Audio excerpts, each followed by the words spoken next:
What's up? This your boy Elijah. Welcome back to another edition of Humble Dad on Glenn's How I See It. And we got another special guest with us, a dad that I've admired for quite some time, being in my small men's group. We hold each other accountable, and none other than him doing that to all of us. He has several kids. You know what I'm saying? We're going to talk about how many he got, but this is my homie. We make fun of each other all the time. Welcome to the stage, Mr. Rick. Hello, hello. What's going on? You like my introduction? You got a lot of kids? Amazing. It's awesome. Yeah. Good stuff. Some of it may not be for real. So let's dive off into it, man. What do you feel like the difference between a dad and a father is? Or do you feel like there isn't a difference? No, I think there is. I think if you use the term dad, it's kind of a loose, like you'll hear kids that are like, oh yeah, that's my dad. That's my baby dad, or that's just, oh yeah, he comes over and gets me, dad. But when you hear father, that's a little bit more impressionable. It's more like this is someone who guides me, gives me direction, because it's common amongst kids like me. There's like, oh yeah, that's my dad. Or even my stepdad, even though I've never met him, I don't have a relationship with him, but that's him, versus I've never really felt like I, not until later in life, had a father, Okay. So who is? Okay, go ahead. No, finish that thought. No, just especially as I became a believer, you would say our Father in heaven, and I would think, like your father. There's so many references as like your father. It's way more powerful for me. Oh, okay. So you're likening it to your heavenly Father. Yeah, a lot. Yeah, well, in comparison, when you say father, when you ask me that, I've never really thought about it, but it wasn't hard to distinguish whenever you said it, because it was very easy. It just rolled off. You told me what's the difference, and that's just was basically it. It's like to me, it's like the same level of when you say. To me, it's like that's my my daughter's mother versus saying that's my baby mama. To me, a baby mama is like a slang, like some chick. I mean, I know it's not, I got you. But that's how I feel. That's the comparison. Yeah, I understand that. That's interesting because I've talked to a couple different guys, and they all have a different perspective, and I just like to hear people's perspective on what they think the difference between the two are, and there's been a gamut of different answers. So. But like, who was that father figure in your life? My grandfather. Okay. How so? It was pretty much. So my mother sent me to live with my grandparents when I was young. And I lived with them, and I knew them as my parents growing up because I was with them so long because of her addiction. And then when I came back to the States and lived with them, she had a live-in boyfriend who I say that now, but apparently at the time I thought he was my dad, but then I realized he wasn't my dad, and he was abusive, and he wasn't a very good role model. Drug user. Both my mom and my her boyfriend were both drug users. They were both addicts, and he was never there for me. As far as like teaching me and molding me how to be a man. My grandfather did most of that. Okay, so what did your granddad do that made you feel like, okay, yeah, this is what a man does or is? Well, he was a quality guy. He always spent quality time with me. He would always wrestle with me, play with me, show me how to do crafts. Made me respect my grandmother. Showed me how to carry myself, and how to be a upstanding human being. And then when they moved back stateside from England, he had a woodworking shop. So then I even saw that he fixed everything around the house. Like, he was just a handy man. He served the United States Air Force for over 20 years. Oh, wow. And then when he retired, he could fix anything. I mean, he built a house out on his land. There's nothing he couldn't do. Like, he didn't believe in calling, a handyman service. He would figure it out. So he taught me that, how to how to be a fixer. You know, I think he probably was the one looking back, not only with my you know, my natural abilities, my gifts from God, but he's probably the one that set me up to do construction. Now my biological father also was a construction guy, but I didn't Really? know until I was 14. So, but yeah, Wow. So yeah, it's just bred in you. You saying yeah, that to be a construct? Ah, that's pretty cool. So bloodline. so he Yeah. was so he wasn't in your life until you were 14, or he Mm-hmm. was really? And Yeah. so how was that transaction? How was the communication on that particular day? So when I first was introduced to him, he was it's funny because my mom showed me a picture and I said, "Who's the black guy holding me?" And she What? said that's not a black guy, that's your dad, because he had a What big does that afro. mean? What does Well, that mean? That's that not was a that black was guy, how I that's your looked at it. dad. Okay. I said, "Who's that?" I said, Who's that guy? Who's that black guy holding me?" You know, and Yeah. because he had a big afro, and Okay. you know, he's really dark. He's like your Oh, okay. complexion, and so Oh, okay. and I said, "Who's, you know?" And she's like, "That's he." I said, "He's Hawaiian," and I was just like, "Oh," and Wow. so then I was just like, "Oh, okay." So then I started doing some research, and then I asked her why he left. You know, and then of course you always get the one side of the story, and Yes. so I said, "Okay, well, I want to meet him." This is later down the road. I was young when that dialogue took place. I Oh, was okay. young, but Okay. then when I was 14, it was when I was younger. But then as I grew into it, I started realizing that I wasn't the same as everybody else. As far as like, I was a different tone than the rest of my family. Everybody was light skinned on my mom's side, and of course, I didn't know my dad's side yet. But I was always like, because they would joke with me and say I was adopted, you know, because they're fair skinned and I'm olive complected and I'm the only one with dark hair, you know, and mostly everybody says that I have Middle Eastern fit looks, you know, Yes. Yes. and I don't look like anybody in my family. I mean, like I used to tell people this is Oh. my cousin, and they're like, "Y'all aren't related." They're like, "He's white," and I was just like, "I'm half Oh, white," wow. and they would be like, Wow. "Oh," and I would be like, "Yeah, I'm half English and French and Hawaiian," and Wow. they're like, "Oh." So then anyway, so like I said, family pictures and whatnot, and I was my grandma's favorite for whatever reason, and you know, it was Really? it was funny because when I first, going back to my father, when I first found out who he was, and then of course listening to my mom's stories, I really wanted to get over to Hawaii and punch him in the face. That was like my initial reaction, was I want to split his face wide open, you know, Okay. and It's kind which of violent. at 14 and 15 years old, that would have been a mistake, you know, walking Yeah. into a A man. grown But man. yeah, and even though I was as big as him, you know, he's still a Okay. man. And so Yeah. when I met him, that just all dissolved, because it was like looking at an older version of me. Because like Oh, wow. everybody says that as far as like my siblings and whatnot, that I'm the only one that looks like him, which Wow. is, yeah, which is odd. So then when I went over and I stayed, I immediately gelled with the family and started understanding and learning my culture on that side of the family. And I fell in love because I had felt like an outcast for so long, because I looked this certain way, but I didn't speak Spanish. You know, I was Mm. caught in a world where I lived in a predominantly Hispanic neighborhood, and predominantly, you know, black neighborhood, predominantly Spanish in Houston. And you know, we got along fine. That wasn't the case, but the Spanish population thought that I spoke Spanish, and then the blacks always thought that I was Hispanic, and I was just like, no, I'm a mixed breed. I'm like one of the I'm first, a like, miss. I'm a first mixed breed here. Yeah, so you know, I mean, it was, you know, back in those days, it was very few far between. You didn't have a lot of mulatto kids. You didn't have a lot of. Okay. It wasn't like that. It was, you know, it was, you had interracial relationships, but it wasn't like as prevalent like it is today. You know what I mean? Yeah. So Okay. I'm with you. Yeah, I'm with you. yeah. So So, in the what do eight, you think? Go ahead. Go ahead. no, I'm go ahead. sorry. Go ahead. I No, didn't. no. Go ahead. I was just going to ask you. So, when you met him, your mindset before was, I want to hurt this dude, and then once you met him, you said, "Oh man, something's different." So did you?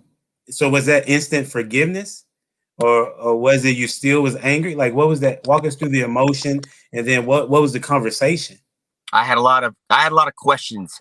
So there was a lot of questions, and we sat down and we talked a lot. We dialogued, and basically, he gave me his side of the story, which was very similar to hers. He was very Okay. violent. He had a very bad temper. He had bad tendencies. He told me the truth about himself, which was very close to Mhm. hers. And he was a cheater. And he was young. They were both young. Not that was an excuse, he said, but that's how it was. In so many cultures, you know, and even for us here in not that Hawaii is not part of America, but in so many other cultures, women are almost second class. I mean, Okay. if you see him, like, it's nothing for the boys to go out and have a side chick or anything like that. And Yeah. it's different now. It's kept hush, but it's not like the woman's ever going to say anything. It's just Okay. like, okay, you come home and you make sure you're home, but go Mm. do your thing. So anyway, the thing about it was he was a womanizer. He did admit to that. And so when I heard, and that also taught me another lesson in life, was to get the other person's side. So, it's just like if somebody says, Mm. oh, he's that, he's this. I was like, well, I don't know that person. I said, I heard what you say, but that person also has a story because it might be you. So Mm.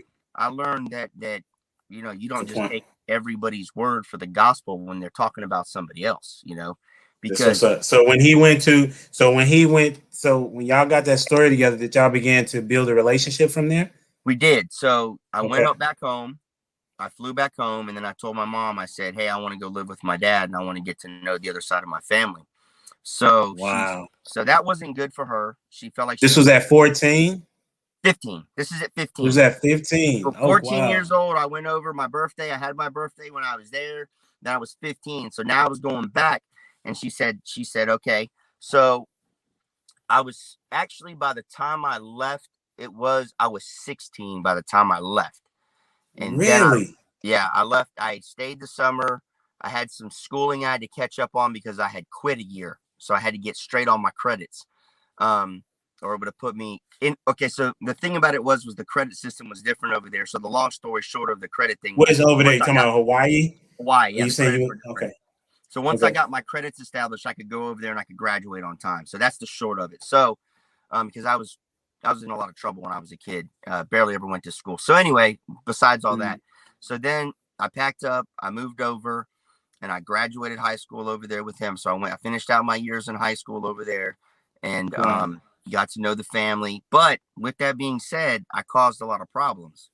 Um, it was different when I came and visit for the summer, but I was established. So I was in my ways. By the time I came for another year, came back, that year. And my cousin, by the way, came and stayed with me. Who my cousin was very much like me. He was his dad, same way.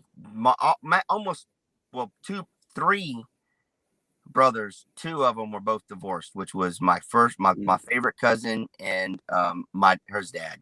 If that makes sense, Okay. they separated. So Yeah. we had a lot of the same struggles. The mom was also highly white, Caucasian, and my mom was Caucasian. So they separated. So we were like the same mix, so to say. So we kind of hit it Okay. off right off the rip, even though he was more local than I was. So anyway, I said all that. So by the Wow. time that I got back to Hawaii, I was already set in my own ways. So I was in Okay. trouble a lot back in the States. I had probably already been in juvenile detention a couple times. I was a fighter.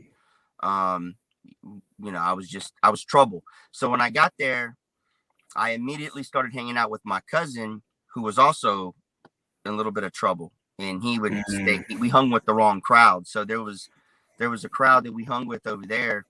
And my parent, my stepmom, she was just like, look, Rick, I don't care if you stay here, but you're gonna live under my rules. Well, that Mm. went one ear and out the other. And like they would tell me, hey, you need to stay home for the weekend. You're in trouble because I forged her signature on something. I would do things like leave for the weekend and go stay at the beach. I mean, I was very rebellious. So Yeah. um, yeah, I was very rebellious. So anyway, I left. I was like, I probably left some damage behind, you know, and I did talk to my parents about this, and I did make amends with her. But Wow. so that was a point where I left Hawaii after I met them, and I joined the. My dad was Army, and I joined the Navy because most of my family was Navy. So I did some time in the Navy. I left, and then I really just kept in touch with them via phone, stuff like that, and just really kind of just like started going on my own and getting into more trouble, but not bad. Wow. I mean, I was still in and out of jail, but I was more like it was like DUI, assault batteries. So when I got out of the military, basically I felt like I was a trained, dangerous drunk. What? Really? Wow. So, you know, you did. I mean, kind of, sort of, yeah. It was like, you know, we joke about it, but I mean, half the platoon would be half, half the platoon would be hung over from the night before, and you'd go do your ops, you'd go this, you blah blah. But anyway, aside from all that, I was good in the Navy. I didn't get in trouble. When I got out of the Navy, I got back. I started dabbling in drugs. I was doing a lot of drinking. I was on the bar scene. I worked as a maintenance man. You know, so you still even connected to your dad? I was talking to him now and again, but what happened was how I reconnected and the bond got tighter was I brought my family over. I want to say it was like 2006. Yeah, about that time when my son was young. So I brought the whole family over. My wife loved my Hawaiian family. I mean, she felt so at home. So that's when we really, really reconnected. So when I took my family back over, How old were you? Me? Oh, I don't remember. My son was you made me do math. 2006, 15 years ago. Yeah. So my son was 3, going on 3. He was born in 4, 5, 6. So yeah, he was 3 years old, Okay. something like that. And then we reconnected. Then I would ask my dad for advice and so on and so forth. And we communicate. Then my wife and I would fly over once in a while to go hang with the family, leave the kids behind because we can't always afford to take them.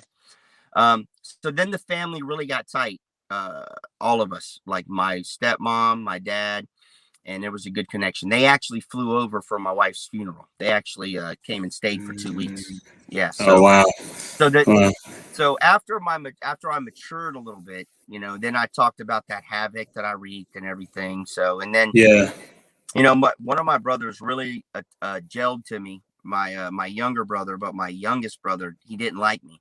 I was a troublemaker, you know, and I went against everything they said. We were heavily involved in gangs.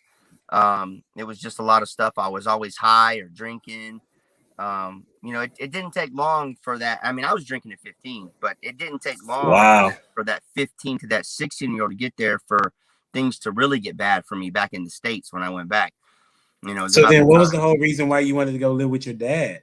I wanted to learn that side.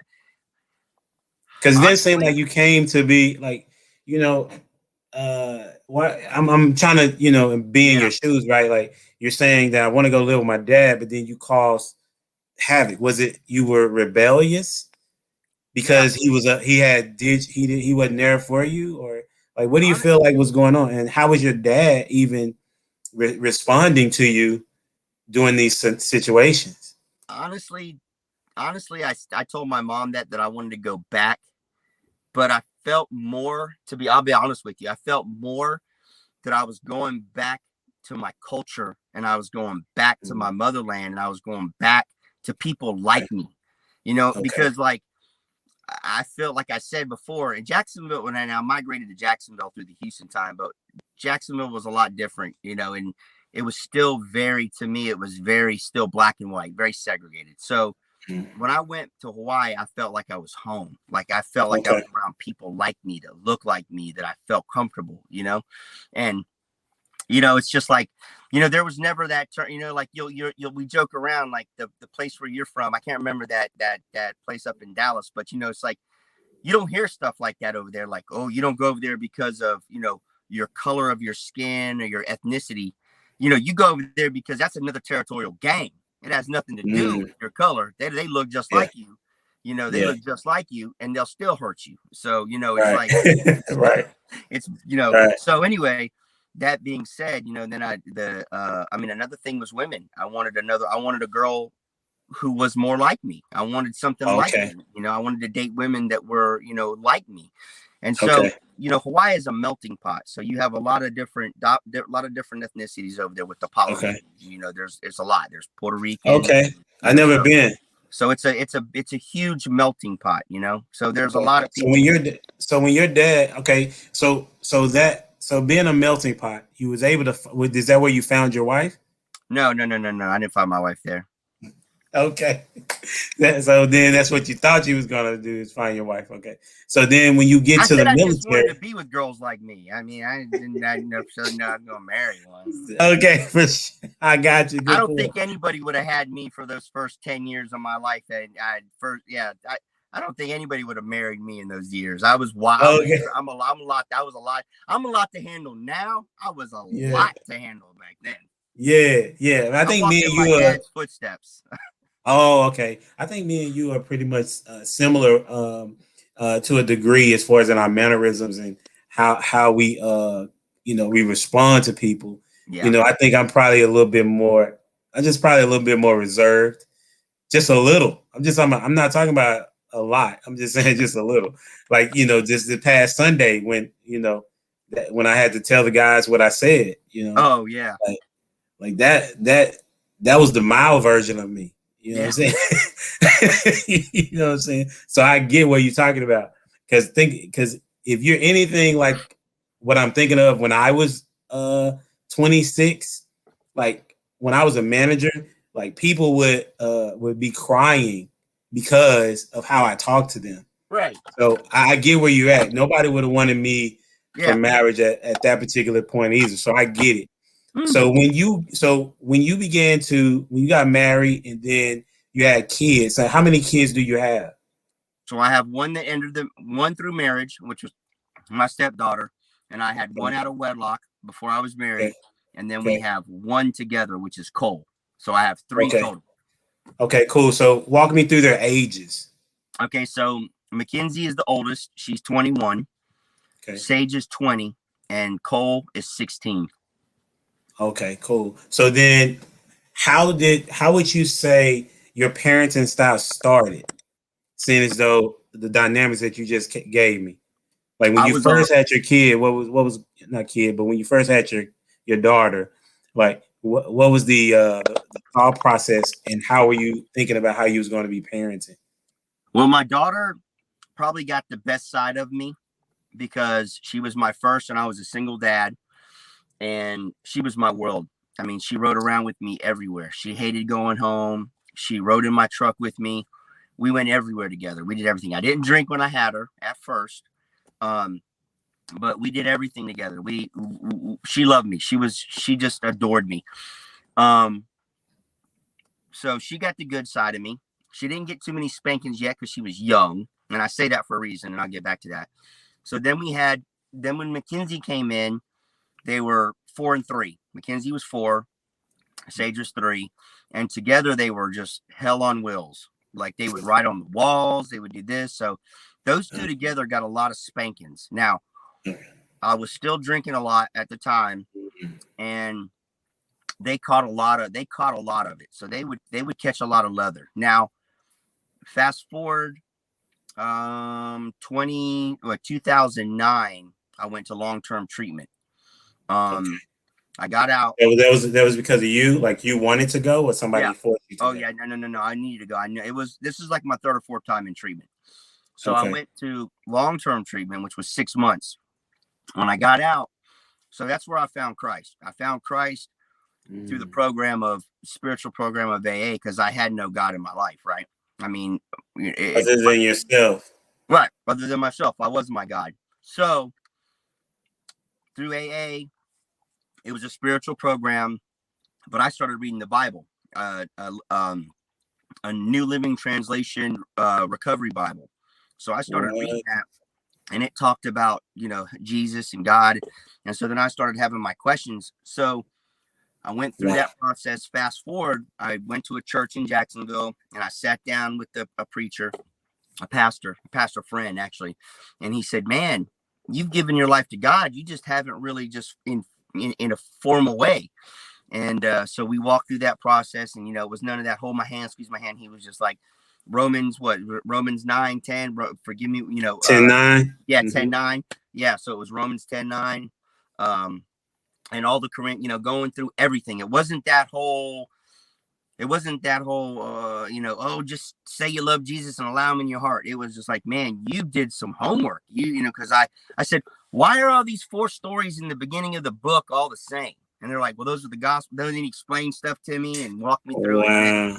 Yeah. And then I realized, and I was reading the Bible. So anyway, I would say that to say this. Then I was mentored how to be a father through the church, through my brothers. So one gentleman said, randomly said this to me because he saw that I still had an angry side. Like I could still be like snap at my kids like, hey. So anyway, he said, man, never hit your kid with this. He said, this is what you welcome love with. And I was just like, okay. He said, use a belt. He said, but don't beat them. He said, use something else. He said, so how do you do it? So I said, well, I snatch them up by the neck and I smack them until they cry. Or until I feel you like said that? Stop. Yeah, that's how I got beat. That's how I beat them.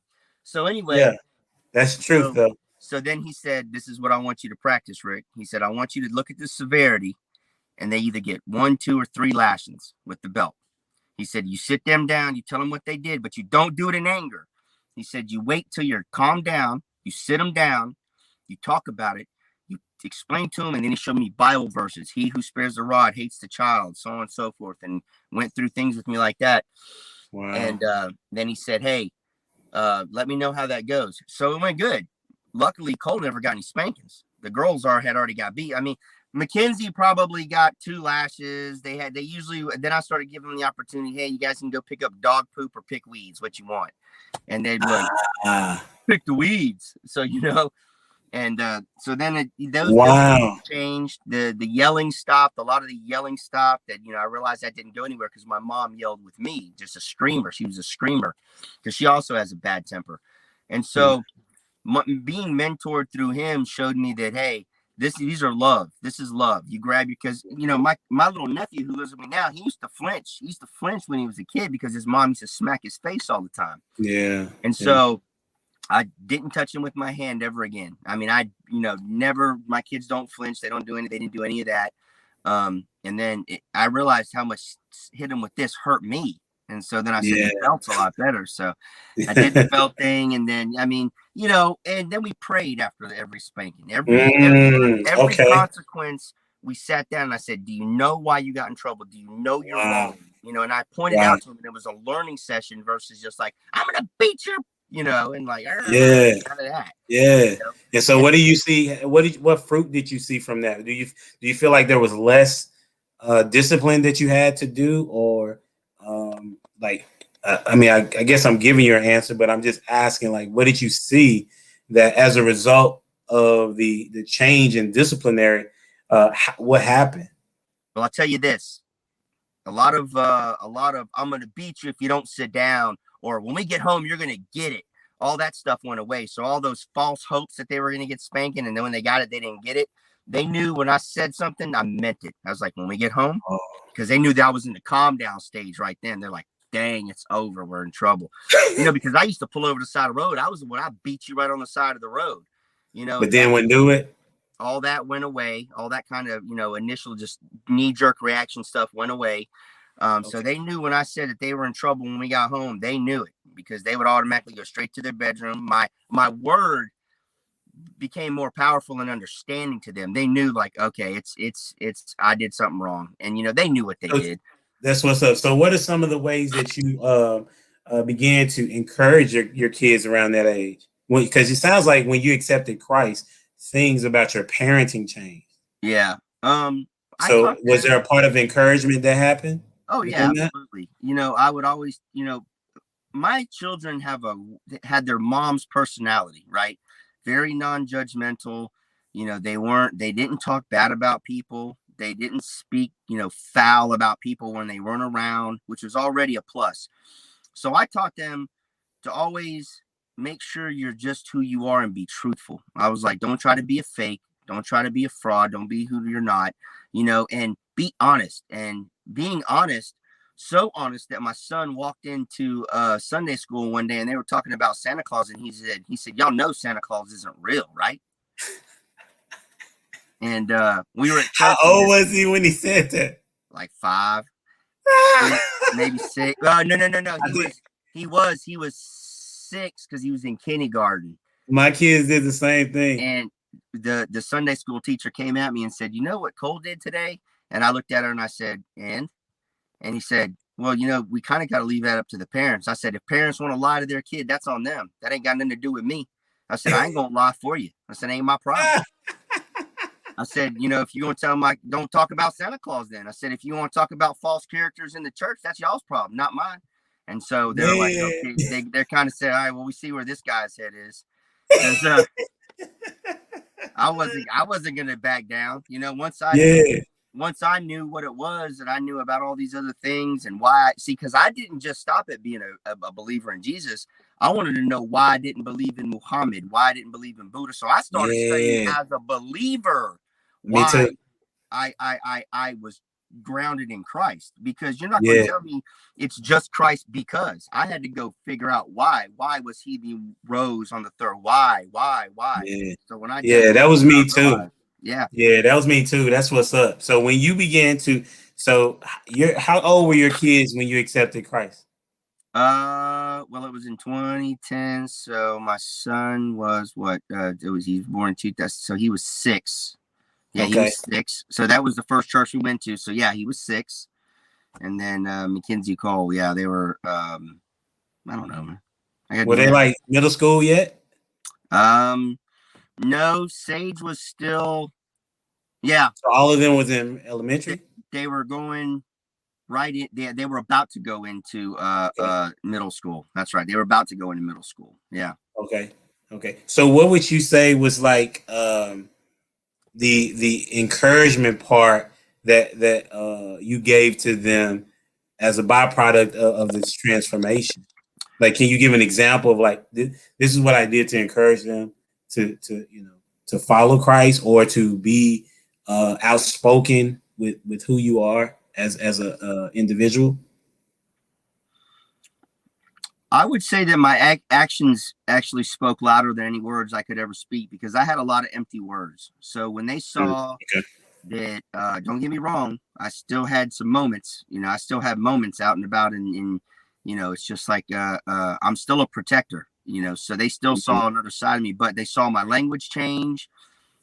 They saw a lot of my character, the way I treated my wife, not drinking, coming home, being on time. They saw a lot of change in me, and, they knew that they could depend on me. Like now they could depend on me. If I said I was going to be, there's many birthday parties I didn't show up for my kids. I was too busy getting lit, yeah. So, like I would come home drunk many nights, or high, one of the two. And, so they saw that I was present. They saw me being present. They saw, even if it was during the holidays or whatever, I was still always there. Because sometimes I would drive separate because I didn't want to be with them, because I'd be getting high or whatever.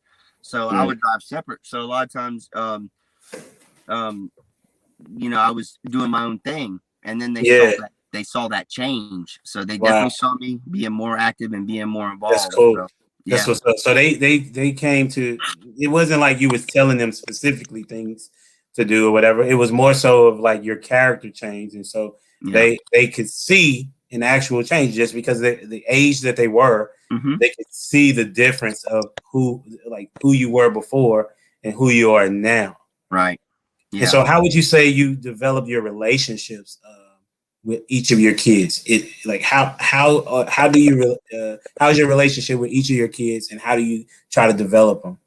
Well, of course, they're all different. So, because they're all different characters. Yes. So my oldest daughter, being my stepdaughter, has a dad. She has a biological dad, but he's different. And this is another thing is I'm the educator. I'm the mentor. I'm the one that she asks for business advice. So even though he owns his own business, he's not successful. And she asks me, what should I do about X, Y, and Z? And also I'm pretty sure in her mind that when her mother passed away, for whatever reason, I don't know, we'll come back to that because there was some stumbles along the way. We'll come back to that. But Okay. so Okay. my daughter lives in my house in There's Florida. there's a connection that She happens. pays the mortgage. She doesn't pay Right. anything over the mortgage. She just pays it. So she knows it's an affluent. Is it back? Don't happen to the connection. Are we back? Yes, there we go. Yeah, we're back. Okay. So she lives in my house in Florida and only pays the mortgage. She doesn't pay over. She just pays the mortgage. So I thought that she had in her mind that whenever it was done, and I'm not a touchy-feely person. I'm not that emotional guy. You know, I'm still very, I don't know, brash. I'm loving. You're emotional. It's just not a crying, teary Yeah. type. Yeah. Yeah. I got you. So with that, which I don't like that because that's kind of how my kids are, and I wish I was a little bit more affectionate and loving and like that, but I'm not. Okay. But, so anyway, so my daughter, we still have that relationship. So I teach her. Now, my daughter didn't really, Sage, my middle, she didn't really grow up with me. I had her 40% of the time, but her mother was in her ear a lot. So we have a good relationship, but it's not a great relationship, and we're working on that now. Okay. But she still asks me for advice. You know, what should she do? Not that she always doesn't go with what her mom says, but and I always point back to and I've had to tell my daughter this so many times, Sage, like, are you living in a godly way where God is happy? And she asked me the same thing, and I would be like, that's cool. at times I'm not. I said, I'm not, seriously. Yeah. So, and then with my son, we have a great relationship. He likes basketball. I love watching him play sports. I loved it when he played baseball. I love it, whatever he does. I'm his biggest fan now. His mom was before, I'll admit it. And, with him, basically it's respect nowadays because he's a boy. And boys are different than girls when it comes to the household. The girls fought with the moms. They don't fight with me. Him being a man, growing into a man, he tries me sometimes. Like, why don't you do it? Yeah, he'll say stuff like, well, why don't you do it? And I said, you're not talking to me like that, are you? And he'll be like, I was just kidding. Oh, wow. Yeah. So there's been a couple times. Now, let me back up a little bit. So with that, I still have failed. I've told you about some things. I fell into a dark place whenever I moved here. And I was on my own. And, my wife did keep me in check because I wasn't a perfect person, like none of us are. But there was times where I wasn't a perfect upstanding or even a good upstanding Christian. I started drinking again, and I would fall into it. But I was home, always home, which doesn't matter. But I was always home on the weekends. I was always active with my children. I was always active with my wife. But there was times when I started drinking and dabbling during the week. And when I moved here, it got out of control. I got to a point where my son, and I say that to say this because my son saw me like he never saw me before. And he broke down and he cried. And I knew I had to get my stuff together. So I did. I had to I had to reestablish my sobriety. So I went back to AA and was just like, okay, here's what I'm going to do. I'm going to make sure that I stick in these rooms because I can talk about my alcoholism because I'm an alcoholic. I can't drink, Yeah. I can't, it goes off the deep end. I can't control. It's like somebody who has an addiction to honey buns. I understand because I can't stop, Okay. I can't stop drinking. They can't stop eating. So we're one and the same. Yeah. So, I get it. So I do that with this, which, it's a godly program and a spiritual program, and it lines up with everything that God says. So I have no problem with it. There doesn't go against anything. So now he's seeing me sober again, and you can tell that he's happy. His interaction with me, he talks to me, Really? but before he was like, But our relationship is growing stronger and stronger. I mean, he's still 16 years old and thinks he's, hot snot because he's 6'3" Well, on top of that. Wait a minute. Hot snot. Yeah, I think he's hot snot. I've never heard that, but okay. Well, like snot is not good. The whole thing is that you think you're hot snot, but you're actually cold diarrhea. Oh, okay. Okay. I've never heard neither one of those. That's one of the reasons why I like doing this because I learned a lot about being a dad, but also about the cultural context and the linguistics that you all use that I don't. And You so always wonder kind where of you pick this stuff up from, because I hear some stuff on the construction site. You know, being grown up in a construction world, I hear stuff like I had to ask people what meant. Like somebody said, that dog will hunt. And I'm like, man, I don't yes, know no dogs. I don't know yeah, what you're talking about. He's like, man, that'll go. That'll go. And I'm absolutely, like, absolutely. man, So with your son, you breaking up. Say it again. I'm back. Okay. Now with your son being in the house and he's growing into manhood, what's the most recent conversation that you've had to have with him about his future? Well, that's good. I'm glad you asked that, because recently we just had one. I told him, I said, Cole, it's time for you to be responsible. I said, we babied you through school all the way from kindergarten up until middle school. I said, these are your last 2 years. I said, you need to figure it out. I said, because when you go off to college or you go off to the military or you decide to do whatever you want to do, you're going to have to be responsible. I said, so I'm not babying you through these last 2 years of your school. I said, I'll check on your grades. If you're failing, I'm going to take your car away. If you're failing, you're not going to play your video games. I said, but I'm not going to hound over you. I said, that's not my job. I said, my job, I brought you to where you need to be. You call yourself a young man. You're driving. You have responsibilities. You're going to be responsible in school. And I said, if you're not, then it comes with consequences. Oh, you breaking up. That's some good information too, man. You breaking up. We gotta hopefully So get him back. basically, Okay. we, All right, there we we go. had that kind of conversation. And then, of course, did you get it all? I'm not even moving. I don't know what's going on. So I told him, and he's not into Okay. girls, which was really kind of easy. He's into basketball. So, but I told him, I was like, look, man, don't get yourself cornered by one of these girls and be careful, And so he had that. And then the drug talk. I had to have the drug, and he's scared to even try alcohol because of my problem. He's like, what if I have the gene? What if I'm like you and I'm an alcoholic? He's like, I don't want to touch Oh wow. alcohol. So he's not, that can change in a snap of a finger. You go off to college, next thing you know how that goes. Yeah, that So happened join to the me. military, and then it's all. So, Yeah. so I've already given that talk, and we had those kind of guidance, and I don't know what's being going on with your respectful. connection. I can hear you, but like your movement is like it's not catching up for some reason. It's very slow motion like, and you are giving some really solid nuggets that that I've been trying to. I want people to hear, especially with teenagers. Mm-hmm. Me when I was as a middle school teacher, the one thing that I understood about these young people was that they want direction. Absolutely. Even if you're strict with them, Yep. they don't understand it right then. Yeah. Okay. They don't understand the pushback that you're giving them then. Yeah. But later on, they'll see that because of your how strict you were, that it actually allowed them to get to the destination, as Mm-hmm. opposed to the parent or the teacher that has no boundaries and wondering why the kid is wild. Right.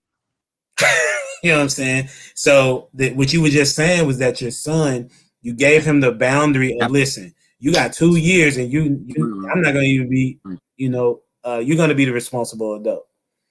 Right. And so what you need to do is be working on that now. Your failure is going to happen, but there's no better place to fail than right now when you have a covering. That's right. So, that's right. Yeah. And so that makes sense. Yeah, absolutely. And I heard this from one of my pastors. He's like, and he mimicked exactly what you basically said. He says, what's the first thing that kids do when they go play football out in the yard? They set up boundaries. What's a touchdown? What's a sideline? All that stuff. And that's life. And he said the exact same thing. They want rules. They don't think they want them, but they do.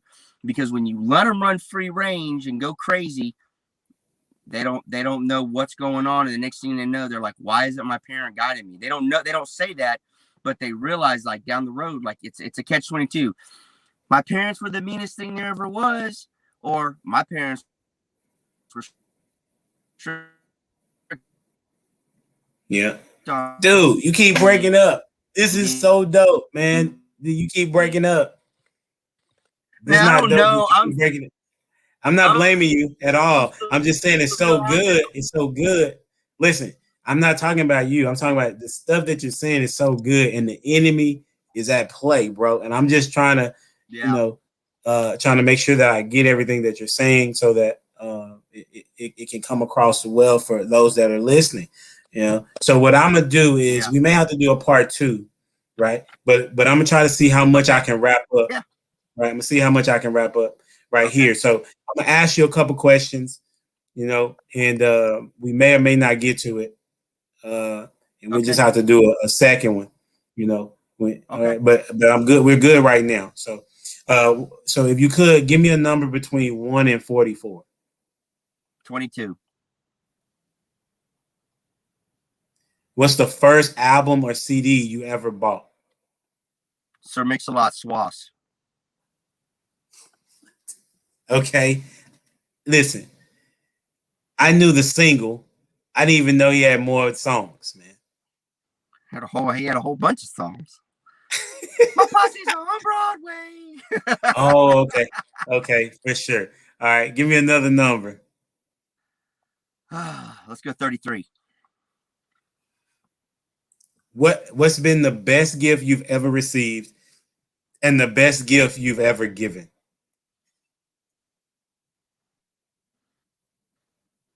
Oh man, godly, the best. Oh gosh, the best gift. You know what? I know it's the truth because it just popped in my head. But I started right. She ended up getting me the Haro bike that I wanted at the time, and I remember just being in awe. And I love that bike. What was it? So, a bike. A Haro bike. Mm-hmm. Yeah. Oh, okay. It was a bicycle. So the best gift that I've ever given. Man, I'm a bad gift giver. Let me think about that for a second. What it sound like? Yeah, I'm a bad gift giver. I would think the best gift that we ever gave. Man, this is tough. So when I say I'm a bad gift giver, I'm actually a really good gift giver. But it's like my daughters lived in a loft. I used to live in a big house, and my daughters had a loft. And it was wall to wall Barbie. I mean, like I would buy them stuff all the time. They had the cars, they had 4-wheelers. But I mean, I look back in all that stuff, and that's just stuff. But the best gift that I probably ever gave, golly, man, I would probably have to say the best gift that I've ever had the reaction from was I gave my mom flowers on my birthday and told her thank you for having me. That's dope. That's dope. I dig that. That's what's up. Yeah. Thank you for having me. Yeah, because she could have had an option. She did. She had an option, and it was tough times, so it could have been, For sure. Give me another number. Let's do 11. Okay, you said 11. What's the best thing your parents ever cooked? What's the best thing your parents ever cooked? Oh my gosh. Can I just choose one? Yep. Golly. The best one dish? Yep. You know what? This is easy. My grandmother used to make me soft boiled eggs and bread. And I loved it. Was buttered over, and she soft boiled the eggs, and then she chopped it up and mixed it up for me. I could never mimic that. I could never. I know it sounds so simple, but it was made with so much love that every bite was just a joy. What? I know, I've never heard of that. What? Man, did you say soft boiled egg and bread? Eggs. It was called eggs and bread. I'm telling you, it sounds crazy, but it was. Wow. Yeah, I know, right? But my dad makes some mean food. I mean, realistically, that's dope. I mean, I just wasn't expecting it. I mean, that's cool though. You never know what it is that somebody enjoys. That's pretty cool. That's what's up. Well, that's been those been our 3 questions. I really appreciate you for answering those. So we're gonna kind of wrap this up just a tad bit. I want you to tell me how would you like for people, not people, sorry, how would you like for your kids to remember you? What would you want them to say about you? I want them to say that I was loving and caring dad. At the end of the day, that I loved and I cared, and you know, I don't want to say, I'm not going to ever say that they say they did their best, because sometimes I don't think that I earned that, but I want them to say that I was loving and caring and I was truly there for them. That's what's up. All right. Well, I appreciate that, man. Before we get out of here, I want to tell everybody you can like, share, comment, and subscribe to the channel. Reach out to Rick on Facebook. Ricky. What's your handle on Facebook? Ricky Verdadero Jr. Absolutely. And you also do a little bit of construction, don't you? Well, now I'm working for mostly real estate. It's kind of more transition to real estate, but if somebody wanted to reach out to you and you build something, would you do that for them? If the price was right? Can you hear me? I think you went away just in the moment of me asking you a question. Down the road, I would. Okay, cool. That's what's up, man. This connection is crazy. So I don't know if you can hear me. Let me get this last question. We're gonna have to do it live next time. This is live. You just need to have a better connection. No. I mean, together. You're talking about in person. You need to do it in person. Yeah, we need to do it in person. In person. That's what we need, in person. That's what I meant. So who would you say you're most like if you was to compare yourself to a TV dad? Darth Vader. No, I'm just kidding. I'm just kidding. I'm just kidding. If I was the TV dad, oh my gosh, I've been thinking about this the entire time. Like what TV dad would I mean, you know, and it's sad. The first thing that came to my head was Al Bundy. So there you go, Al Bundy. But I'm not that guy. That's not true. I mean, I don't barely sit on the couch. I don't watch TV. Oh, he went to work, bro. Al Bundy went to work. How were they able to afford a two-story house? He was a shoe salesman. He was a shoe manager, but he could afford a 2-story house. Yeah, I would probably have to put a little bit more thought in that one, but that's the first person that came to my head. That's cool. All right, I'm glad I asked the question though. That's what's up, man. I really appreciate your time, man. Absolutely. And, thank you for being a humble dad. Yes, sir. Yes, sir. All right, and I'll see you on tomorrow, man. See you tomorrow. All right, have a good one. All right, brother. See you soon. Deuces.